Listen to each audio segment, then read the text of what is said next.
Hi guys! Magandang gabi Welcome back po dito sa Gandara SRU channel. Andito na naman nga po ako nag-iisa ninyo nagmamagandang Kaligitary guys. Nagbabalik upang magatid sa inyo ng latest update and fresh happenings patungkol sa TVJ. Mga balita na may kinalaman po sa Itbulaga at sa loob at labas ng showbiz. Kaya naman kung isa ka sa mga hindi pa nakaka-subscribe dito sa aking channel, maaari lamang na pindutin ninyo ang subscribe button and notification bell para mag-updated at una ka sa mga nilalabas nating balita. Anyway, para sa gabing ito, ang mainit nga natin pag-uusapan ay tungkol nga dito sa ilang buwan na pong naging chika sa social media. Ang studio po ng TVJ na kung saan ang sabi nga po sa chismis natin pong nasagap ay Meralco Theater ang magiging studio ng Itbulaga.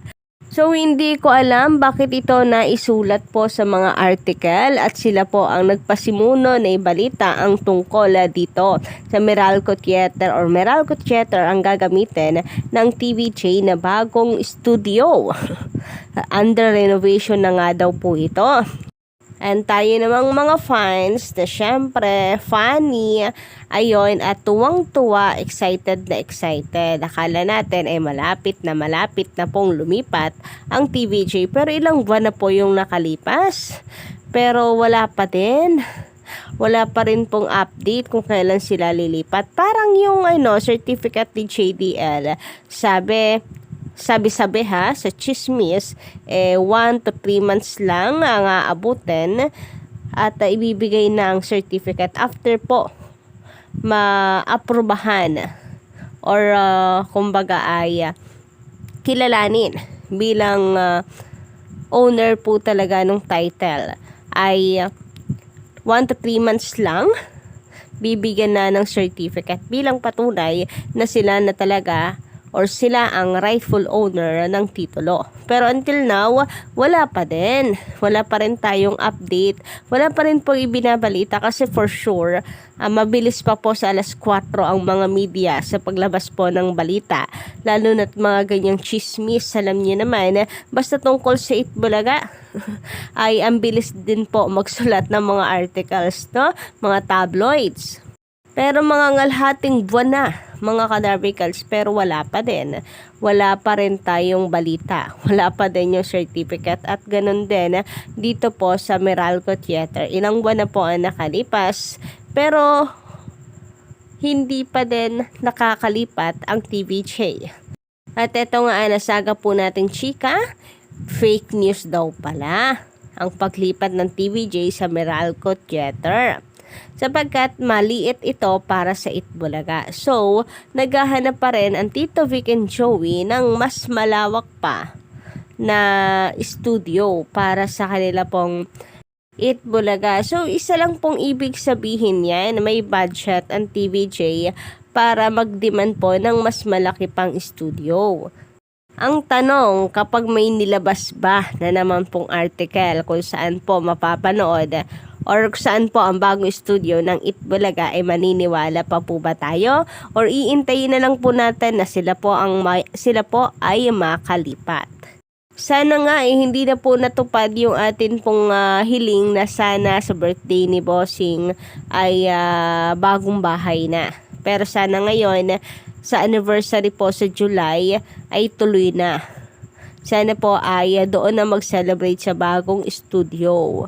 Grabe, ang bilis din pala talaga ng panahon. Pero inyo yun, parang kahapon lang. Nag-celebrate po tayo ng 44 years. Ngayon, 45 years na pong isi-celebrate natin sa July.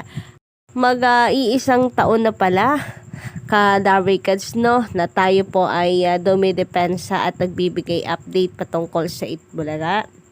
Pero saan nga kaya makakalipat ang TVJ, at kailan kaya sila makakalipat? Ang chika po nito ay nagmula kay Nanay Christy Fermin, na kung saan nabanggit nga po niya sa kanyang vlog na fake news ang tungkol dito sa chika about sa Meralco Theater. Kung makakalipat lang po ang TVJ ng bagong studio, sigurado makakagawa po sila ng or may babalik po nila yung mga request segment po ng mga Darikads at makakagalaw na po sila ng ayos, makakadiskarte na kumbaga at marami na pong mga studio audience ang makakapasok dahil ang dami po talagang gustong manood ng live pero hindi kaya. At dahil sa napakaliit nga po ng studio, para nga po silang sardinas doon na nagsisiksikan. So pati po ang TVJ, ang mga host, nakikiupo po sa mga live audience. Although pabor din yon sa mga audience kasi makakatabi nila sa TVJ, ang mga legit Darikads. Pero pag nanonood ka sa TV, parang ikaw yung nasisikapan eh. Yun yung madalas po natin nababasa ang komento. So, I hope na makalipat na po talaga sila at makahanap po ng mas malaki na studio. Kung makahanap man, sana po ay magkasundo po sila kung mangungupahan lang po sila dito or gagawa na lang ng sarili nilang studio. Pwede rin naman yun nga lang ay kung kasya pa po sa budget ng TVJ kasi syempre hindi naman po maaari na mag-ubos-ubos. Malaki ang kanilang kinikita. Yes, padagdag naman ang kanilang mga sponsors pero kinakailangan po talaga na maging wais ka. Syempre, sa paghawak po ng pera since sila po ay bagong production lamang. Tapos ang Itbulaga naman po, hindi totoong lilipat ng studio sa Meralco dahil napakaliit po para sa kanila. Fake news po yun. Ayan dito ng gayang naghahanap pa ng malaking venue para sa Itbulaga. Mas malaking venue, diba?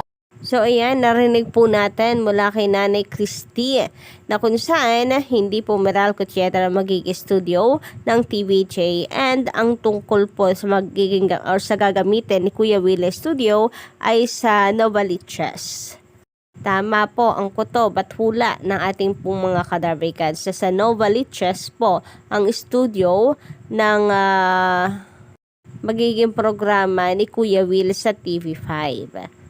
Actually, nung narinig ko po, Kadarikads, yung chika na si Kuya Will ay lilipat po sa current studio na ginagamit po ng TVJ sa Media Center Reliance, nagulat ako kasi kung maliit po para sa Itbulaga yung studio, di for sure maliit din po yan para sa wawawin ni Kuya Will.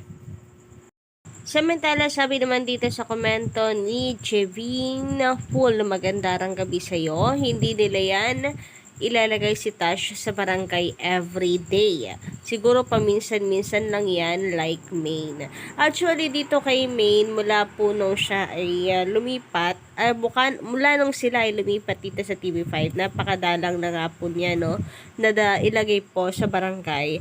Nakakamiss po si Maine Mendoza sa barangay.